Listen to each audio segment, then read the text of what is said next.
Hey, man, welcome to Dukes and Bells pre-show, or the pre-show show, as we call it.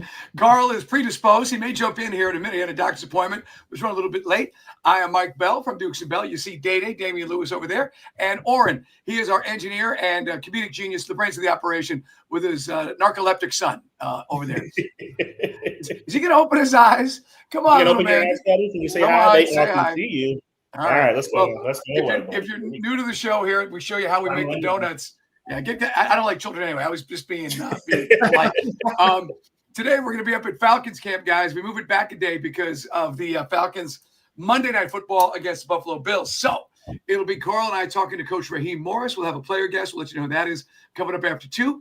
And also today, we're going to talk to Mike Griffith from Dog Nation to get his take on the Dogs and a very tough game with Auburn we spoke about yesterday.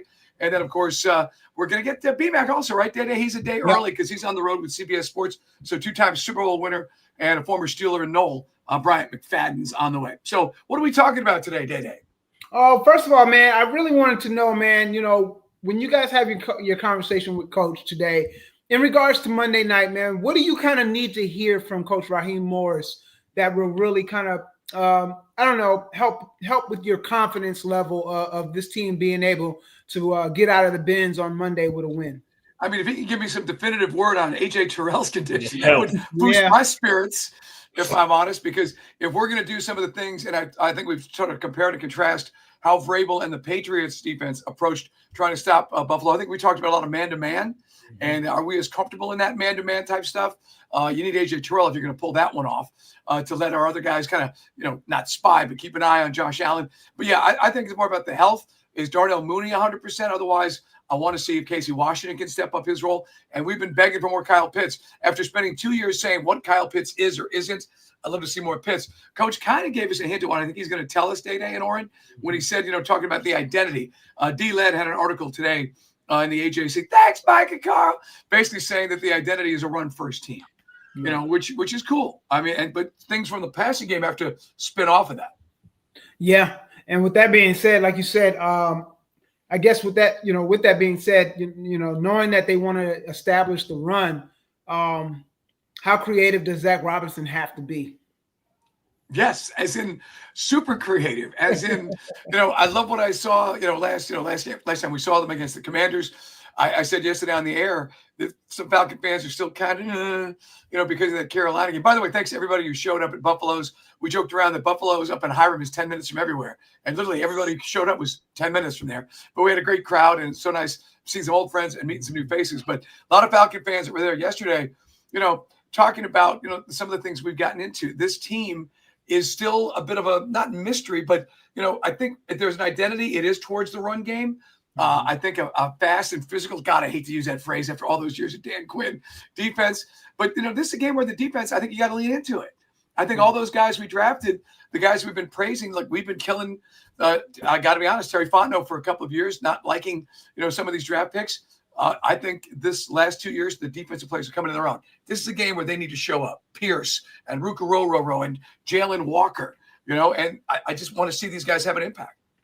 Yeah, I think it's a bend, don't break type of game for this for the Falcons. Obviously both defenses are going to, do their all. And we talked about the fact that yesterday that both of them are top 2 defenses in respective metrics. And so, going back to, again, saying, I think it's a bend, don't break. Which one of these defenses can hold true to that throughout the entirety of the game? I think that leans towards who wins this game. What would you say to, the fact that we know the Bills know the Falcons are going to want to establish the run right? So we're going to try to run the football. And Orin, you can play the role of Carl here since Carl's off on this one. Carl was saying, look, we know what the Bills are, but the Bills aren't perfect. There's nobody who's perfect right now in the NFL. Right. The Eagles are the defending champs. They've got their typical A.J. Brown soap opera, which they may or may not have addressed this week. But they're not perfect. Jalen Hurts has moments where he looks elite. Sometimes he doesn't. Mm-hmm. But Josh Allen looks pretty good every week. I got to be honest. But as Carl was saying, Orin, and you can play the role of Carl, I mean, if it bleeds, we can kill it.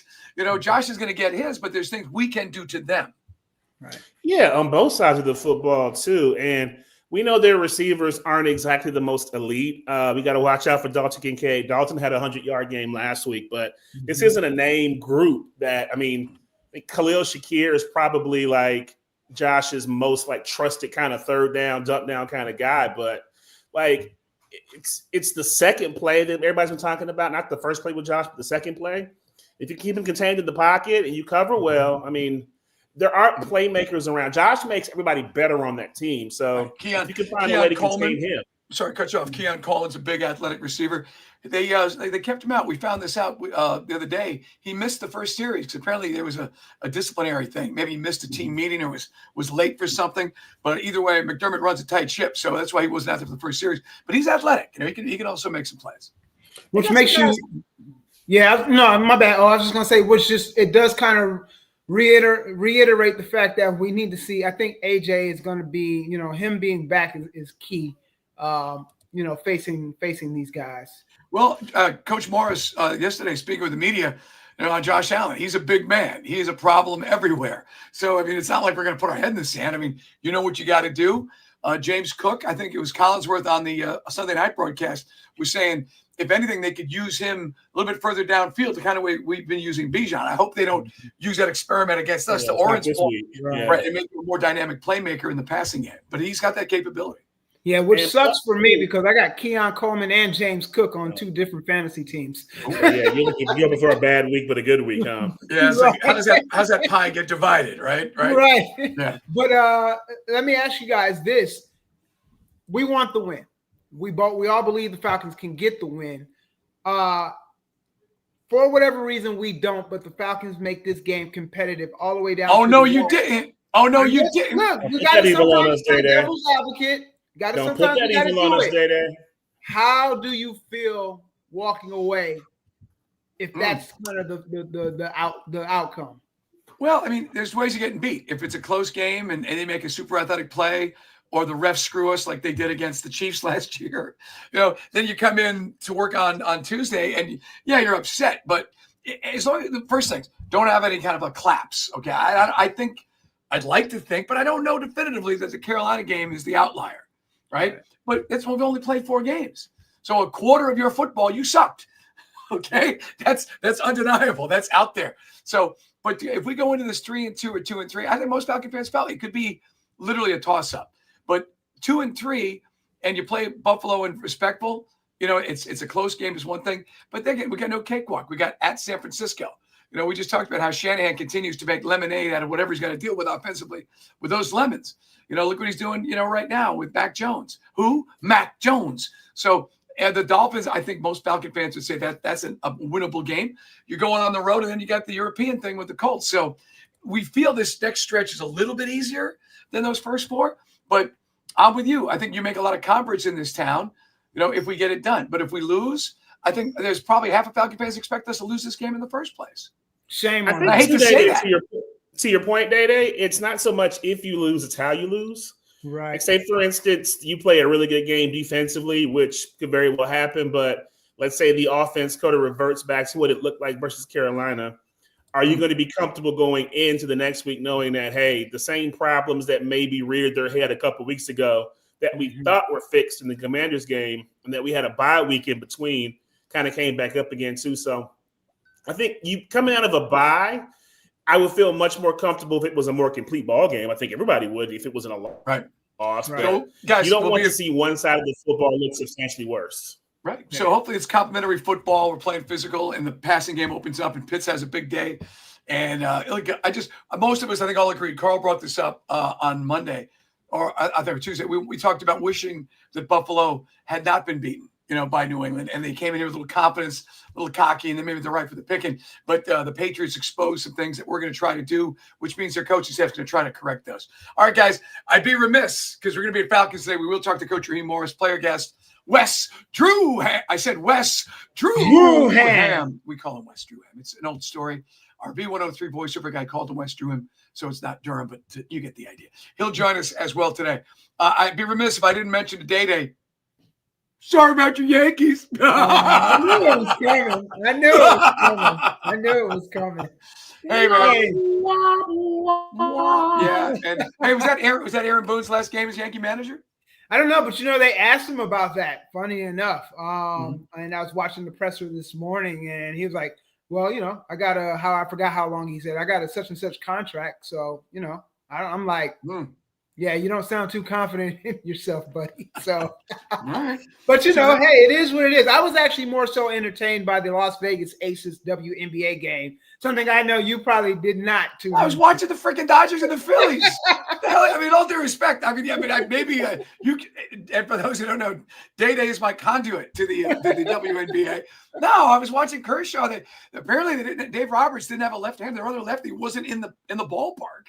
So they had to leave Kershaw out there in that situation where he just got completely. And if the Phillies come back to win this series, and again they were 2-9 in their last 11 in the postseason, that might be the last time you see Kershaw in a Dodger uniform.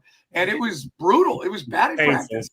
Yeah, and I felt bad because I like Kershaw. I mean, I hate the Dodgers, but no, I was watching that Day. Whatever. No, you were watching the Yankees sitting there seething and hoping.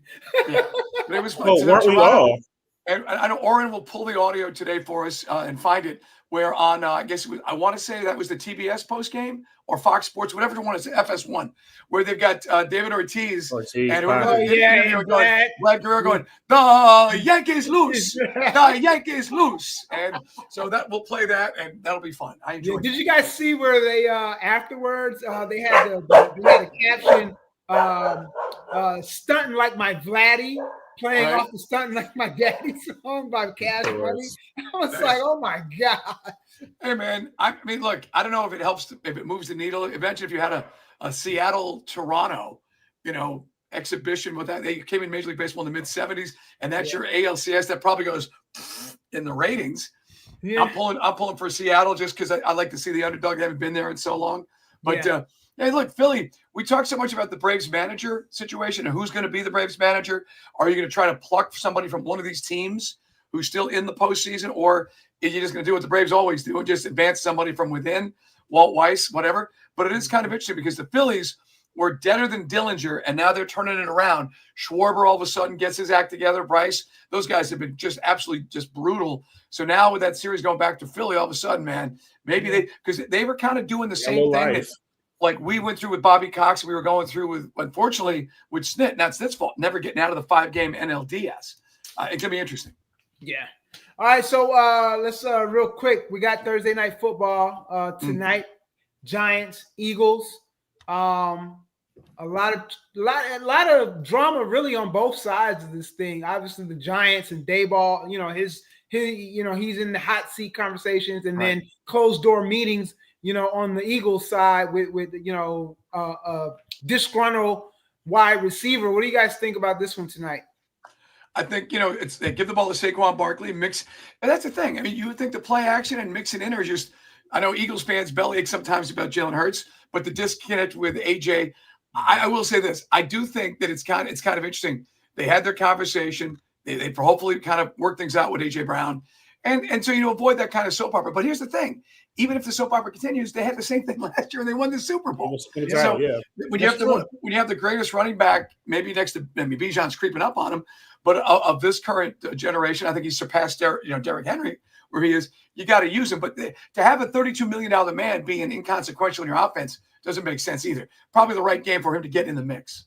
Yeah. Never seen a team that good lose that ugly, or win as ugly as they have so many times. And they're kind of in that same, but not us. We know we are. What are they right now? Are they a running football team? Are they a passing football team? Like, what's the identity of that football team? Because like you look at Saquon last week, it was 5 carries in the first half of that game, and then 1 carry in the second half. 6 carries total. This is a 2,000-yard rusher last year. So I understand AJ Brown's concerns about not getting the football, but again, you have your 2,000-yard rusher right now who's having a subpar season. So, and they have concerns up front with the offensive line, but at some point or another, they got to turn that light on and say, hey, this is what we are. This is what we do. And we need to be committed to doing this over and over again. Yeah. Defensively, I know they're getting, I think he's going to play Nakobe Dean. Right. Of course, Jalen Carter. Yeah. Jalen Carter is questionable for tonight. Yeah, Carter's questionable, but Nakobe's making his season debut. Because remember, he got hurt last year.